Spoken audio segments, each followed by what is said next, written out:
Ciryl Gane versus Jon Jones. Guys, the one site that I like to turn to is DraftKings. That's the one that is the official bar for me. When I ever come and I talk to you about the odds, that is always who I'm referencing 100% of the time, and DraftKings today.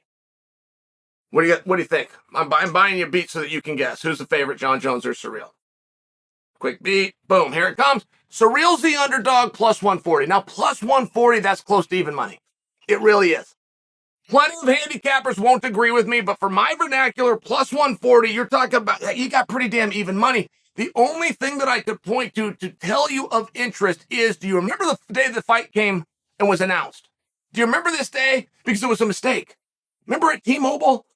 The outside of the building, this grand, huge building with views all over the strip, all over Nevada. They painted up like a billboard. It's this amazing piece of digital technology, but they put Ciryl Gane versus Jon Jones. The fight had never been announced. Ciryl Gane versus Jon Jones, March 4th, the graphics out. But we, the audience, still don't know if Francis is coming to the table. Francis himself doesn't know if he's going to get a deal worked out. Stipe Miocic doesn't know, is he coming in to face Jones? None of us had heard Gane at this point. Do you remember that day? So at first, the UFC denied it. Oh, no, a mistake. Well, why would the graphics department of T-Mobile even have the graphic if it was a mistake? I realize where that's obvious. I'm just reminding you of that day. And DraftKings got ahead of it, and they put out a line. On that day, and that day only, Ciryl Gane was the favorite. Ciryl Gane was the favorite if you would have moved and you would have taken action. Now, if you could get Ciryl at that money, I think that you would have made a very good move. Now, you're talking to the single worst predictor of fights that you know. Some people don't even call it the Chael prediction. They call it the Chael curse. I have been thanked by people who have blindly listened to me and gone and done the opposite. Okay? So I'm aware of this. But I would just share for you, if there was ever a time in life, and if we are talking about numbers and probabilities and mathematics, it's a very rare thing that you're ever going to see Jon Jones as a dog. Can we agree on that? Okay. So a little bit of reality set in. Of, hey, man, this guy might be rusty, but that's still Jon Jones. This guy might not be as good as he once was, but he never lost. This guy might not be as fast as he once was, but I bet you he's fast enough. Right? There was a little bit of reality set in, and this happened in a very short period of time, and Jon took back over. But guys, plus 140, minus 160, for my terms, these aren't literal and accurate, but I've been in betting my whole life. My father was a horseman. I grew up on the backside of a track. Ponies that you would go bet on, and it's 3-1, and it's 6 furlongs, it's a mile and a half.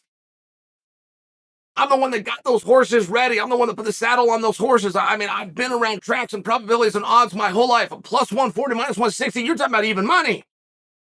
You are talking about even money. Do you think that's right? Because someone's getting their ass kicked. Ciryl Gane and Jon Jones does not go tit for tat. One of these stories are true. You do not get better at something by not doing it. Nobody comes off the shelf for 3 years, changes weight classes, changes camps, has personal issues that tire you and exhaust you.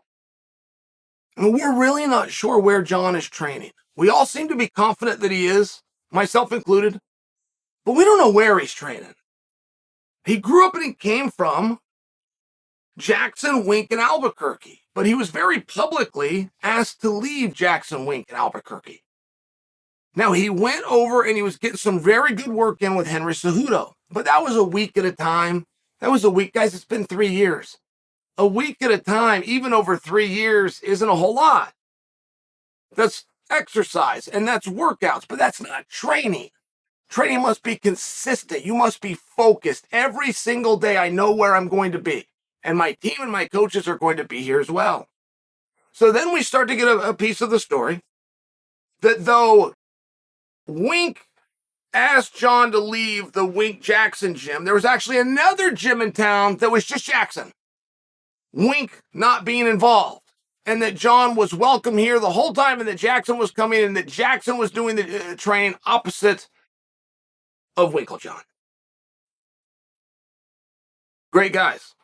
I mean, you got enough really good cooks in the kitchen. I wouldn't question that kind of training. I would just bring to you that anybody else that was in a training situation that was as unclear and unstable as that generally does not have their best performance. Can we agree?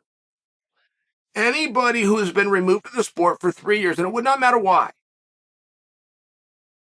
It would not matter if you were hurt, if you were suspended, if you were undermotivated. It wouldn't matter if you went to serve the military or you went on a church mission. If you leave the sport for 3 years and you come back, that first performance is not going to be your best performance. Can we agree on that? Now, we are dealing with a guy in Jon Jones who has never fit into any category or had any other rules of mankind apply to him. This is the youngest champion of all time, right? I mean, that alone shows you this guy can do things that no other man can do. So at what point do we use logic? Do we use the fact that we don't know where he's training, that we don't know who he's training with, that we don't know how often he's been doing it, that we know he hasn't competed in 3 years, he's at a weight class he's never been in? I mean, at what point do we stop and go, yeah, but it's still Jon Jones? A rusty Jon Jones won a national wrestling championship. Let's call Jon Jones rusty. He's heavier than he's ever been. That's not a good sign. You tell me a heavyweight boxer you've ever seen that got on the scale 30 pounds bigger than he's ever been, and you didn't just tear your ticket up and go, my God, it's over. He didn't take this serious. Jon Jones is going to break that rule, but we're not holding that against him. If Jon Jones is rusty, if that's true, and at one point DraftKings had him as the underdog, so somebody out there at a point in time thought that Jon was right. If he is rusty, he is still rusty with a national wrestling championship on his mantle. If Ciryl Gane is sharp, if Ciryl Gane has the same coach in the same gym and the same training and the same activity and didn't go and gain 30 pounds and didn't sit with his thumb up his ass for 3 years, if he didn't do any of those things, that same guy has never wrestled a match. Like, I can't make one do away with the other. You can be as mad at Jon Jones as you want. He has a national wrestling championship. You can be as in love with Ciryl as you want. He's never had a wrestling match. He's from a country that does not contest wrestling. He's from a country that every 4 years does not send a team to the Olympic Games representing the oldest and greatest sport in the world, that of wrestling. So what do you want to do? There is one heavyweight in the top 25, and you can bring Dana's 10 guys, you can bring Coker's 10 guys, and you can bring Chachery's 10 guys. Okay, that equals 30. We're going to call it 25 for simple math. There's one heavyweight in the top 25 that's never had a wrestling match, and it's the one Jon Jones is about to face. There is one heavyweight in the top 25 that does not have a black belt in jiu-jitsu, and it's the one that Jon Jones is about to face. There is one heavyweight on God's earth who lost a match because he was out-wrestled by Francis Ngannou, and it's the one that Jon Jones is about to face. So you could talk about rusty if you want, and you could talk about size, and you can talk about power if you want. You can even talk about he's not as good as he once was. That would seemingly make sense. And I don't know how good he is. But something tells me he's good enough. And if you don't agree with me, there's some pretty good action waiting for you over at DraftKings.